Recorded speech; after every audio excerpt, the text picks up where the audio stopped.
Estimados irmãos espíritas e não espíritas, sejam bem-vindos ao nosso canal. Desejo saudar a todos aqueles que fazem parte do Centro de Estudos Espíritas O Canto da Paz, na cidade de Xangrande, em Pernambuco.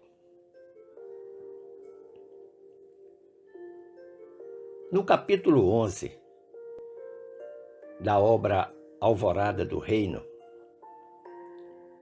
o Espírito Emmanuel inicia esse capítulo, cujo título é Exaltemos a Vida, dizendo: não matarás, determina a lei. Não basta, porém, te prives de furtar o corpo aos semelhantes. Aprendamos a cultivar a vida, engrandecendo-a aqui e além, hoje e sempre. Emmanuel está chamando a nossa atenção que o cumprimento da lei não se dá exclusivamente da obediência ao mandamento do não matarás, mas também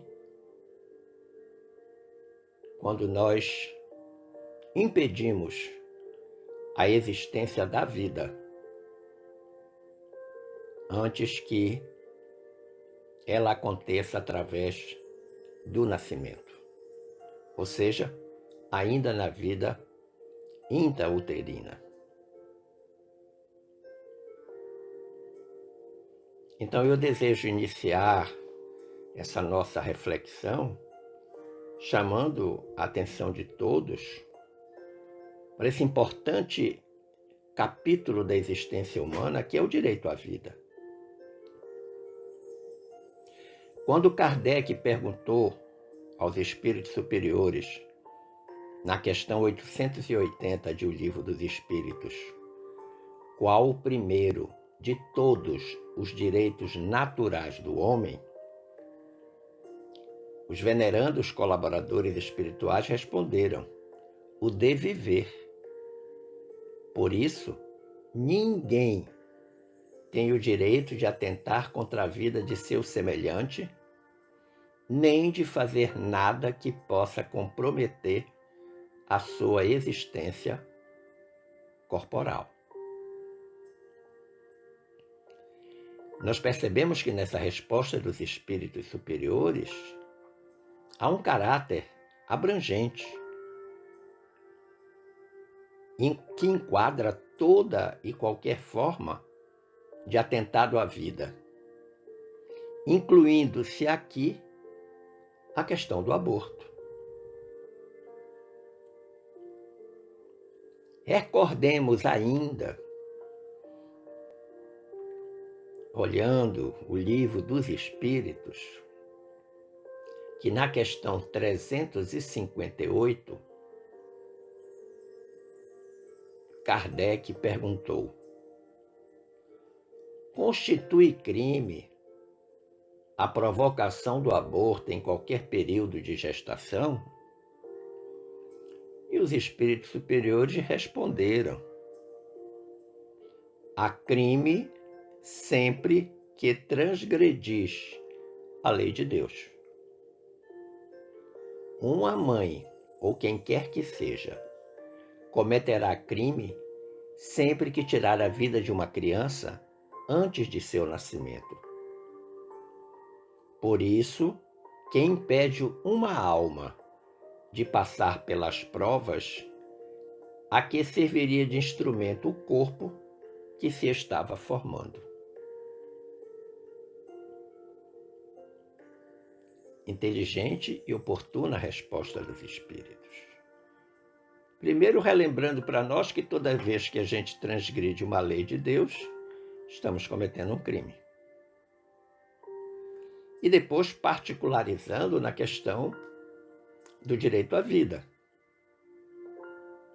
especialmente o direito à vida de uma criança antes do seu nascimento. Por que se constitui um crime? Porque nós estamos impedindo um espírito que passou por todo um preparo, por todo um planejamento reencarnatório, que teve escolhido quem seria seu pai, seria sua mãe, o lar onde ia nascer, que tem todo um planejamento realizado com muita dedicação, com muito amor, com muito carinho. Esse espírito é privado de viver a sua experiência numa nova existência terrena, porque o corpo que lhe serviria de abrigo, o corpo que lhe serviria de abrigo foi abortado.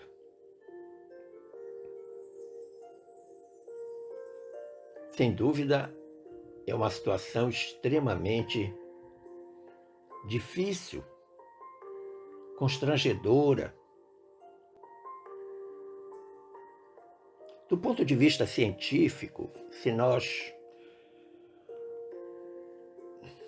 estudarmos a epidemiologia do aborto,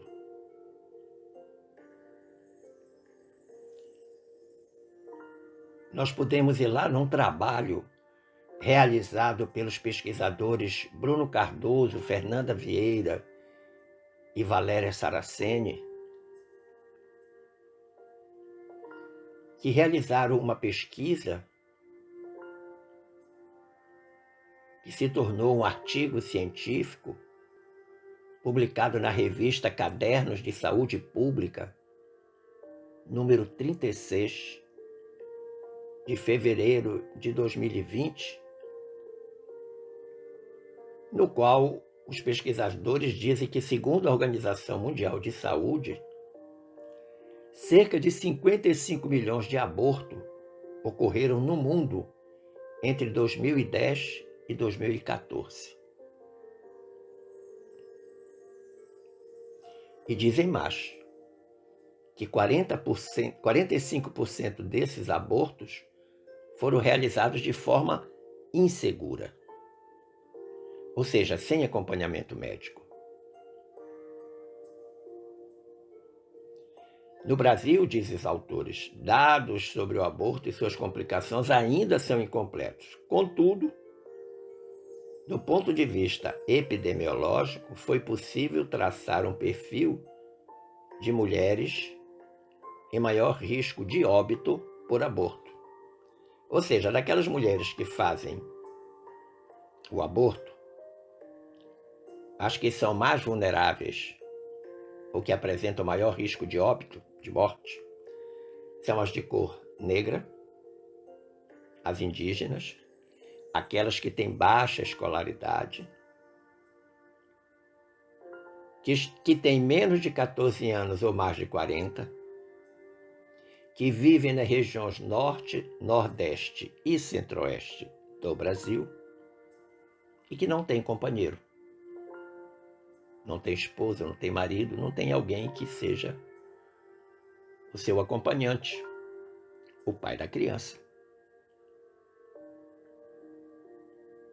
Então é uma situação delicada e dolorosa, tanto do ponto de vista da saúde, do ponto de vista físico, material, como fundamentalmente do ponto de vista espiritual.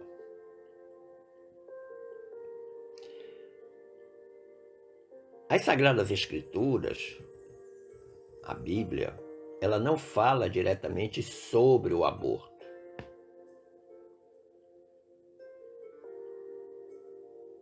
E as polêmicas a respeito desse tema tendem a se concentrar em duas passagens que permitem diferentes interpretações. Nós conseguimos perceber isso quando pesquisávamos para preparar esta reflexão. A primeira passagem é do livro do profeta Jeremias, escrita no século 7 a.C., ou seja, 700 anos antes de Jesus, na qual se lê: Antes que te formasse no ventre, te conheci. E antes que saísses da mãe, te santifiquei.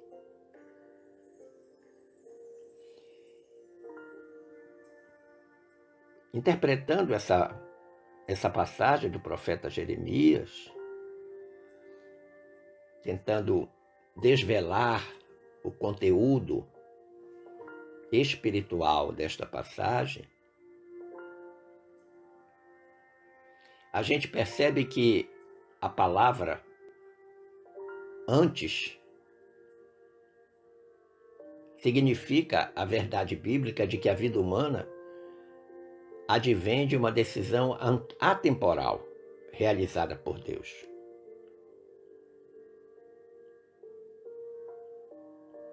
Que dentro da sua existência onipotente e sábia, já formou, conheceu e santificou a vida humana.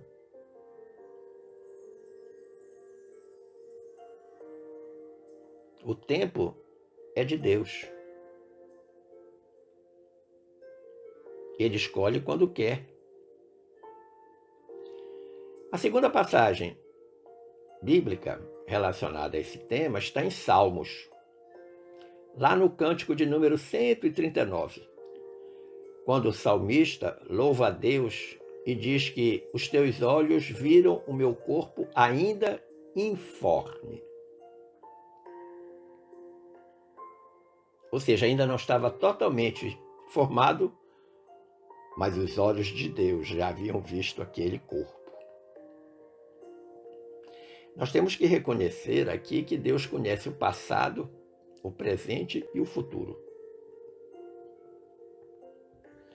Portanto, atentar contra aquela substância informe, aquele corpinho que está se formando e que seria uma pessoa, seria um ser humano, atentar contra a vida dele configuraria um crime. Configuraria não, configura um crime. E aqui nós temos uma lógica emprestada do pensamento do grego Aristóteles, que viveu entre os anos 384 e 322 a.C. A lógica relativa aos conceitos de ato e potência.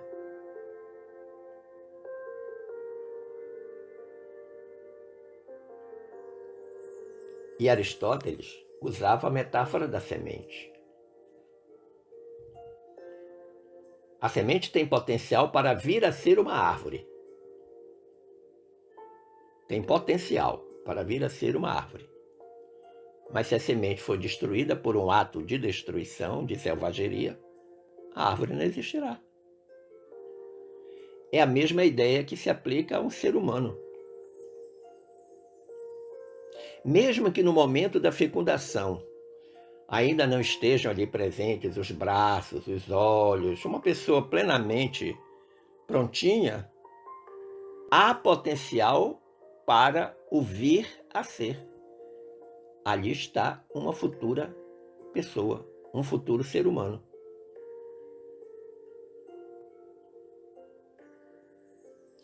Portanto, se você deixar aquela potência desenvolver-se através do seu processo natural, 9 meses depois, você tem oficialmente uma pessoa vindo ao mundo, um ser humano vindo ao mundo, em corpo e espírito. Sendo que o espírito vincula-se ao corpo no processo da fecundação. Quando o espermatozoide encontra com o óvulo e o fecunda, naquele momento o espírito vincula-se àquela nova vida que está se formando. Contudo, o livro mais antigo que contém referências acerca do aborto, evidentemente que não com essa terminologia aborto, isso é uma terminologia mais recente, é um livro denominado Didaquê, ou Didaché, A Instrução dos 12 Apóstolos.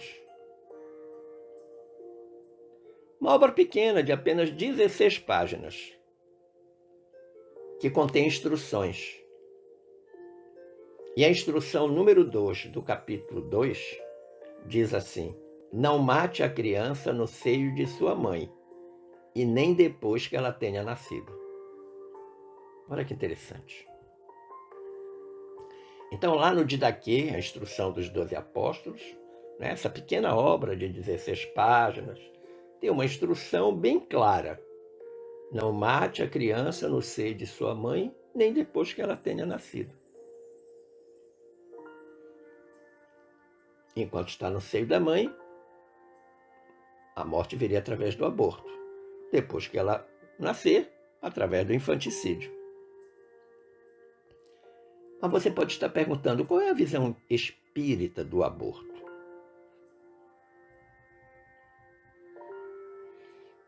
Em 28 de julho de 1971,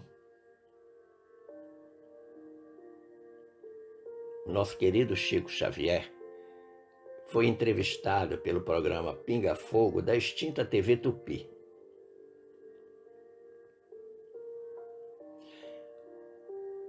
Essa entrevista era tão importante que o programa foi retransmitido em rede nacional, o que era muito pouco comum naquela época. A previsão é que ele durasse aproximadamente 1 hora, mas ele acabou durando mais de 3 horas. E foi, e ainda é, o maior fenômeno de audiência televisiva na história da televisão brasileira. E dentre as várias perguntas sobre diversos temas, de acordo com a visão espírita, e Chico Xavier, sempre orientado pelo seu mentor espiritual Emmanuel, alguém perguntou para o Chico: gostaria de saber para onde vão os espíritos que não chegaram a nascer como no aborto. E eles serão sofredores ou se libertam de sua missão no mundo, transferindo para os que não os desejaram?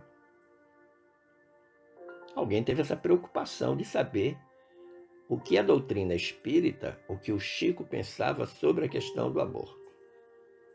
Então Chico, esse brasileiro do século XX, respondeu: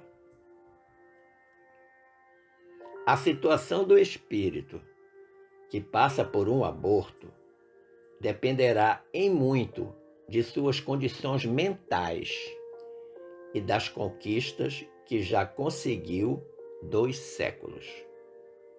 Olha que interessante.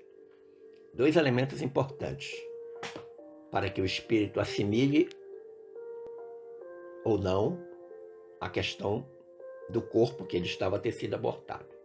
A condição mental do espírito e as conquistas de conhecimento, de evolução que ele foi conquistando nas múltiplas reencarnações que ele foi tendo. E disse mais o Chico: há espíritos que desencarnam em estado de grande revolta. Nesses casos, imbuídos da ideia de vingança, esses espíritos recusam-se a toda espécie de auxílio dos benfeitores espirituais, para então obsidiarem as mães, pais ou profissionais que concorreram para o seu desencarne. Então ele apresenta primeiro aqueles que não aceitam por hipótese alguma que o corpo tenha sido abortado. Se revoltam, entram no processo de vingança e tornam-se terríveis obsessores das mães, dos pais, dos profissionais, de todos aqueles que se envolveram na questão da desencarnação precipitada pelo aborto daquele ser. Mas o Chico prosseguiu, ele disse: outros, porém, apesar da situação dolorosa por que passaram, retornam às colônias espirituais, onde se submetem a tratamentos intensivos e trabalhosos, a fim de lograrem novamente o equilíbrio e aguardarem nova oportunidade de reencarnação.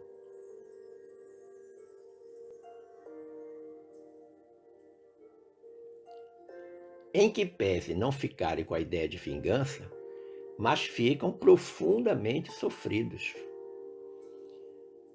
O Chico chama de situação dolorosa. Podem até não ter ideia de se vingar, porque já estão num patamar de elevação espiritual diferente daquele outro que parte para a vingança, obsidiando pai, mãe e todo mundo que participou do processo. Aqui não, aqui já há um espírito mais ponderado, mais equilibrado, que vai se submeter a um tratamento intensivo e trabalhoso lá nas colônias espirituais, na colônia espiritual a qual ele está vinculado.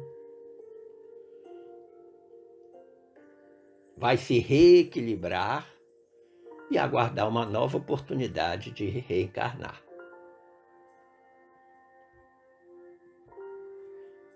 Mas o Chico terminou dizendo: entretanto, não devemos nos esquecer que em cada dia refazemos nossos destinos.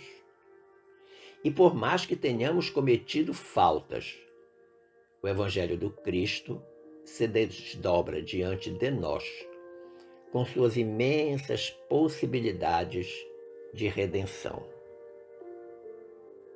O que o Chico está dizendo?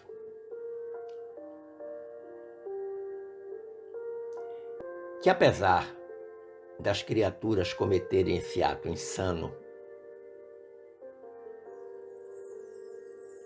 ela pode refazer a sua vida, o seu destino,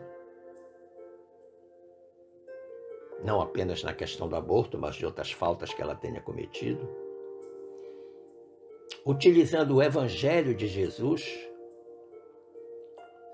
como o manual de instrução da existência dessa criatura. Porque, como ele diz, o Evangelho do Cristo tem imensas possibilidades de redenção. A prática do Evangelho de Jesus nos leva fatalmente à evolução, à redenção do nosso espírito, à libertação de todas essas amarras que compreendem os nossos erros, os nossos desacertos, as nossas imperfeições.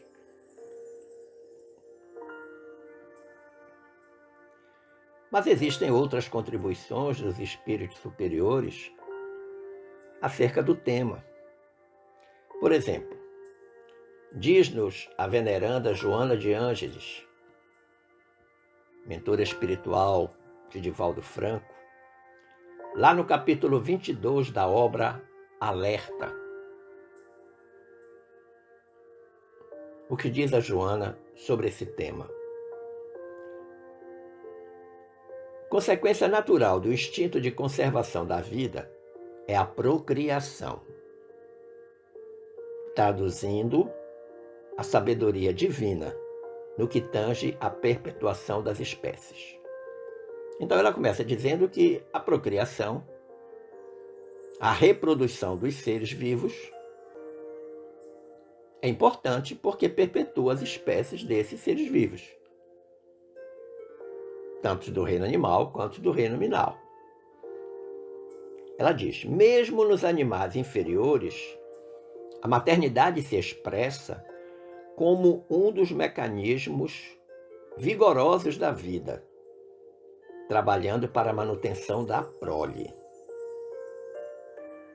Então, entre os animais inferiores, há um sentido na reprodução das espécies, em que essa maternidade de cada animalzinho é um vigoroso mecanismo da vida.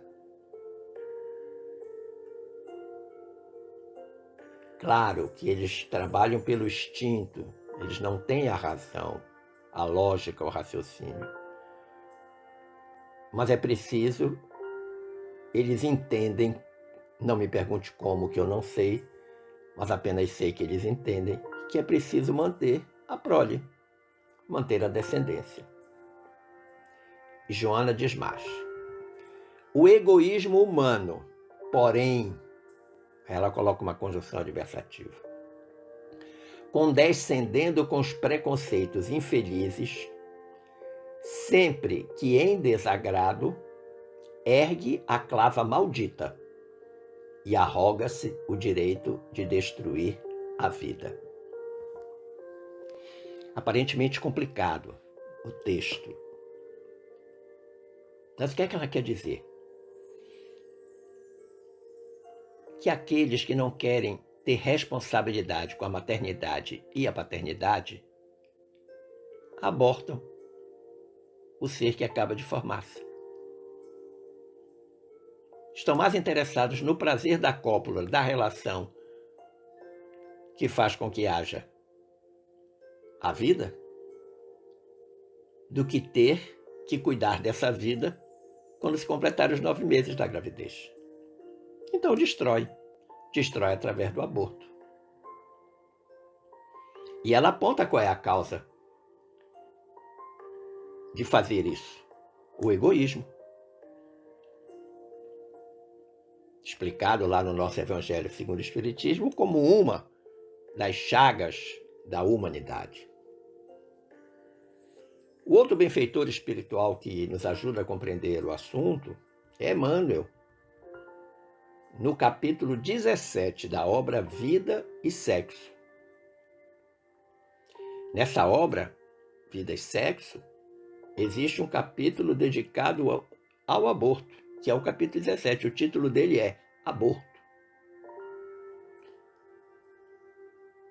no qual Emmanuel tece um precioso comentário, e sobre o qual, então, eu quero pautar a nossa reflexão, estabelecendo desde já as conexões necessárias do que diz o Emmanuel com o que nós temos no nosso Evangelho segundo o Espiritismo, como também no Livro dos Espíritos.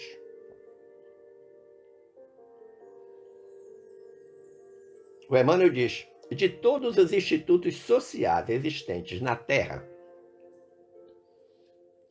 a família é o mais importante, do ponto de vista dos alicerces morais que regem a vida.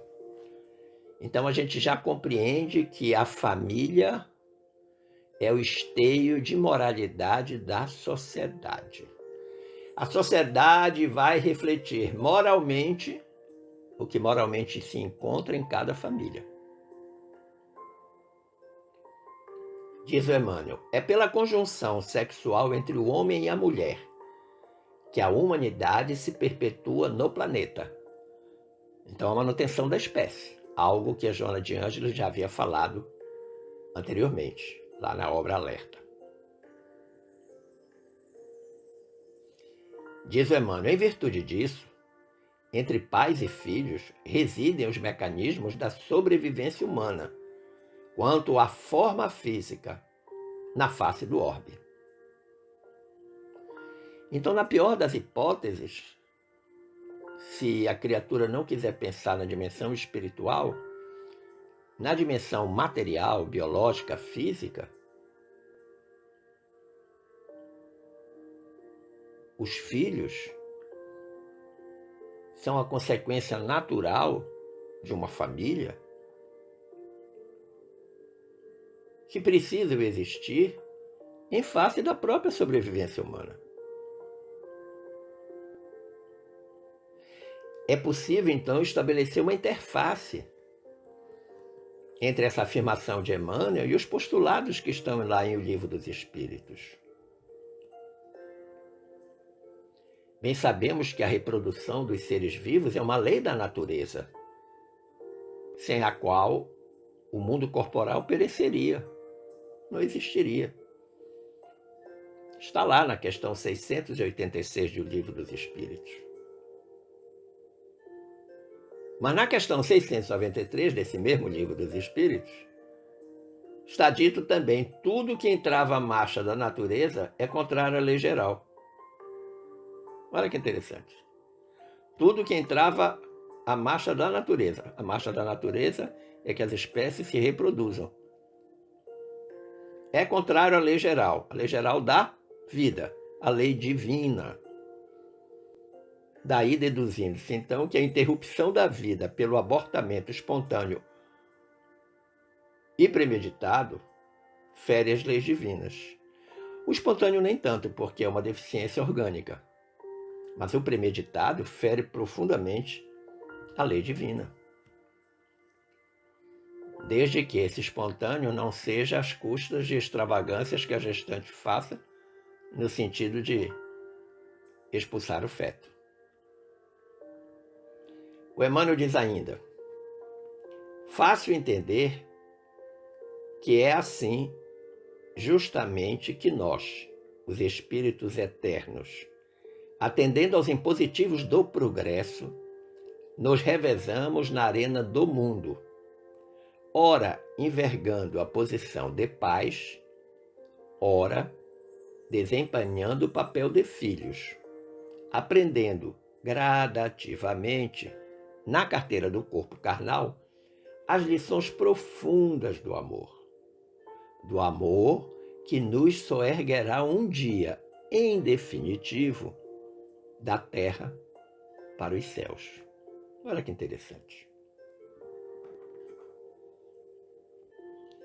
O espírito vai mudando de experiência. Uma hora ele encarna como pai, como mãe, como filho, como avô, como avó, como amiga, vai trocando as experiências aí. E enquanto ele está na carne, ele tem que aprender as lições do amor. A grande razão da vinda de Jesus para nós, ensinar o amor. E quanto mais ele vai se aprofundando na assimilação desse amor, da vivência desse amor, mais ele vai criando condições de um dia, em definitivo, soerguer-se da terra para os céus. Ou seja, as múltiplas reencarnações, se bem aproveitadas, tenderão a um espírito puro, que inclusive não precisará mais regressar à carne. E ele diz mais: com semelhantes notas, objetivamos tão só destacar a expressão calamitosa do aborto criminoso, praticado exclusivamente pela fuga ao dever, algo que eu já havia falado anteriormente. É bom fazer o menino, melhor será criar o menino depois de nascido. Mas muitas vezes prefere-se ficar no prazer da relação sexual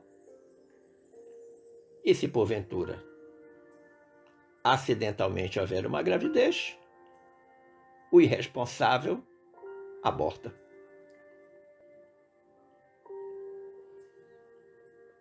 Habitualmente, disse Emmanuel, mas nem sempre, somos nós mesmos quem planificamos a formação da família, antes do renascimento terrestre, com o amparo e a supervisão de instrutores beneméritos, a maneira que levantamos a casa no mundo, com apoio de arquitetos e técnicos distintos.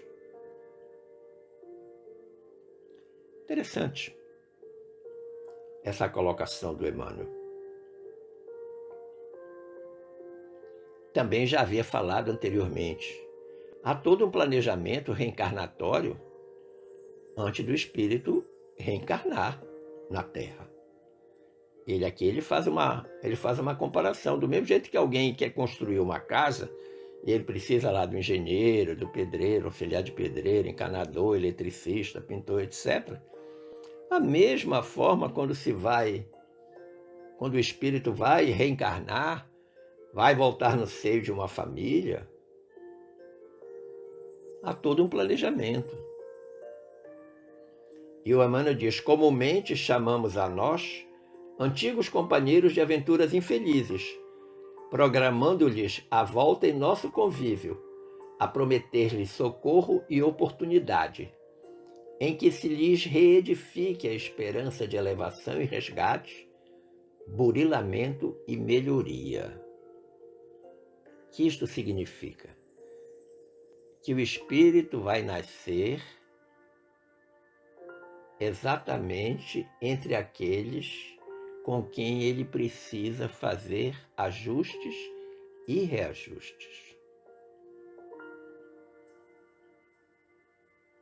Toda a reencarnação é educativa e tem por finalidade o progresso.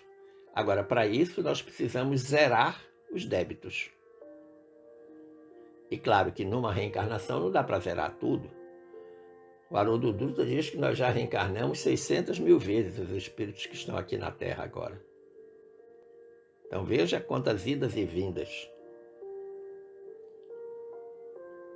Mas sempre reencontrando os espíritos com os quais mantemos algum tipo de relações do passado. E como diz o Emmanuel, muitas vezes escolhemos aqueles com quem tivemos aventuras infelizes. E aí precisamos dele no nosso convívio para poder melhorar a ele e a nós. E o Emmanuel diz ainda: criamos projetos, aventamos sugestões, articulamos providências e externamos votos respeitáveis, englobando-nos com eles em salutares compromissos, que, se observados, redundarão em bênçãos substanciais para todo o grupo de corações a que se nos vincula a existência.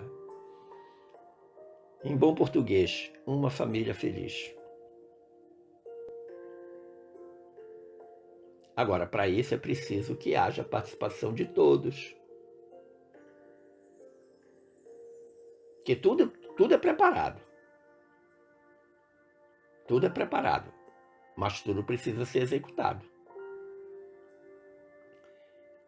Aí o Emmanuel faz uma advertência. Ele diz: se, porém, quando instalados na Terra, anestesiamos a consciência, expulsando-os de nossa companhia, a pretexto de resguardar o próprio conforto, não lhe podemos prever as reações negativas.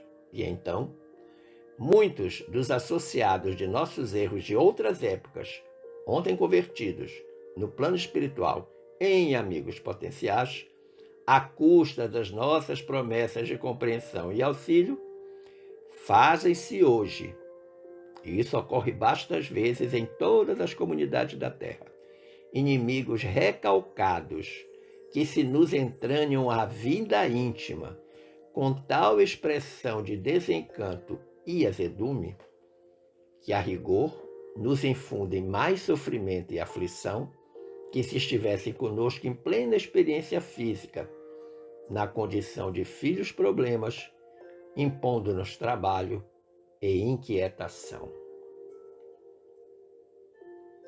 Então ele está dizendo que se porventura, por uma questão de comodismo, uma questão de ficar na zona do conforto, a criatura aborta aquela criança, fazendo retornar ao plano espiritual aquele espírito que preparou-se para a reencarnação, naquele momento você vai ter um inimigo recalcado, aquilo que o Chico havia falado lá no Pinga Fogo.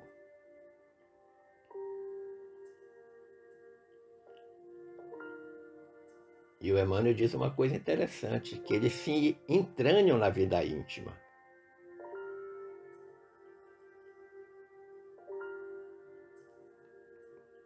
E ele diz mais: admitimos seja suficiente breve meditação em torno do aborto delituoso, para reconhecermos nele um dos grandes fornecedores das moléstias de etiologia obscura e das obsessões catalogáveis na patologia da mente, ocupando vastos departamentos de hospitais e prisões.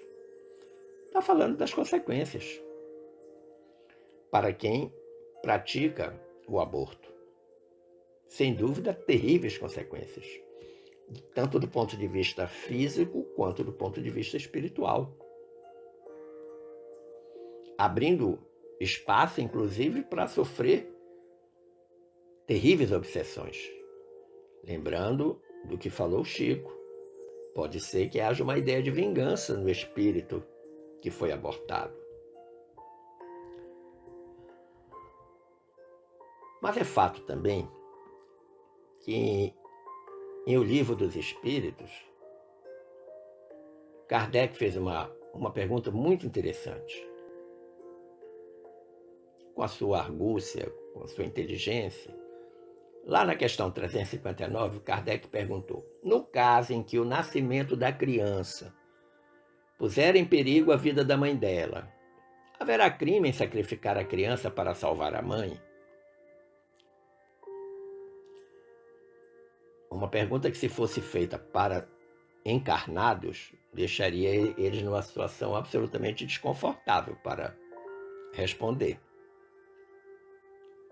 principalmente se tivesse alguma convicção religiosa.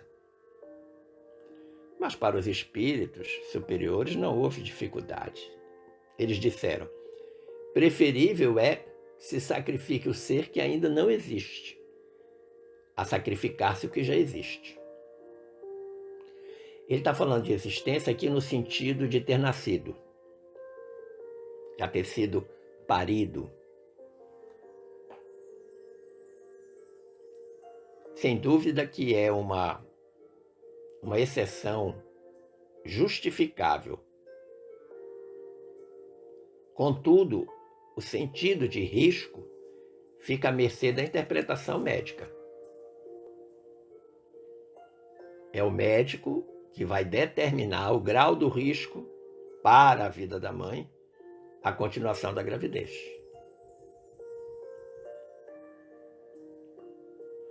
Na obra Ação e Reação, capítulo 15, intitulado Anotações Oportunas, sobre esse assunto, André Luiz diz algo interessante e importante. Ele fala: a mulher que corrompeu voluntariamente o seu centro genésico receberá de futuro almas que viciaram a forma que lhes é peculiar, e será mãe de criminosos e suicidas no campo da reencarnação, regenerando as energias sutis do perispírito por meio do sacrifício nobilitante com que se devotará aos filhos torturados e infelizes de sua carne, aprendendo a orar, a servir com nobreza e a mentalizar a maternidade pura e sadia, que acabará reconquistando ao preço de sofrimento e trabalhos justos. Sensacional esta observação de André Luiz.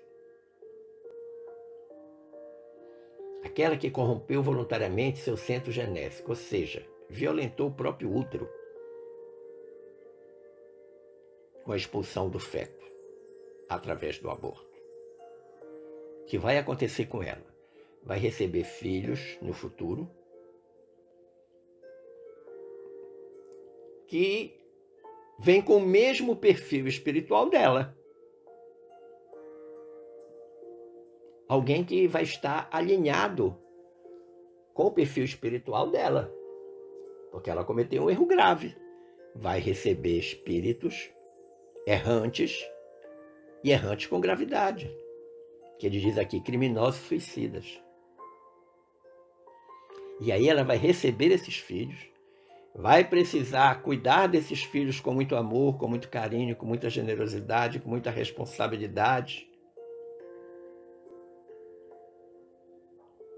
Porque, como ele diz, ela vai se recuperar e ajudar a recuperar esses filhos ao preço de sofrimento e trabalho justo. E a gente observa, pela descrição de André Luiz, que mais uma vez funciona a misericórdia divina. Sim, porque quando ela recebe esses filhos problemas, é a misericórdia divina atuando junto a ela para que ela se recupere. do erro cometido.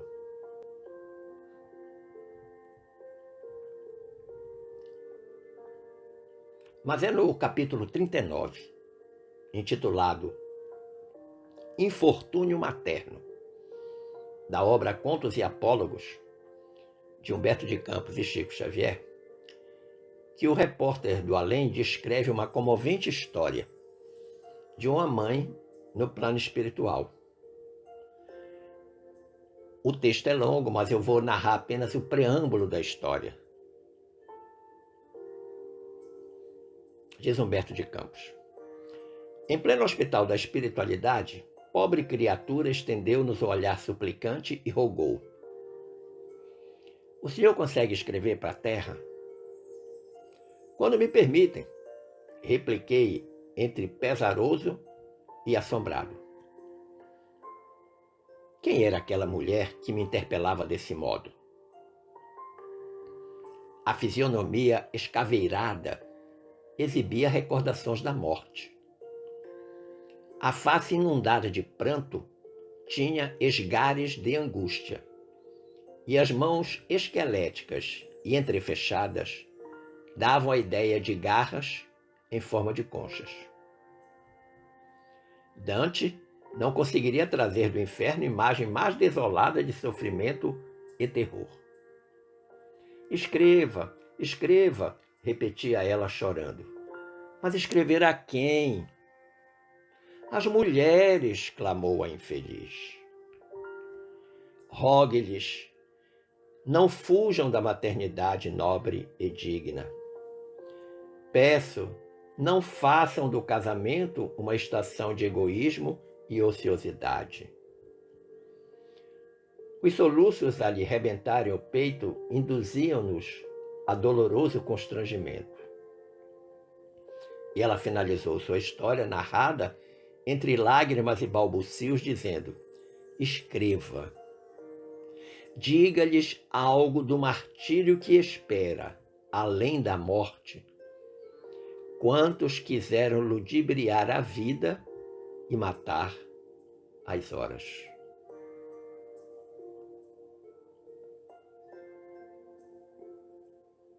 Que importante. Diga-lhes, aquelas mulheres, algo do martírio que espera além da morte.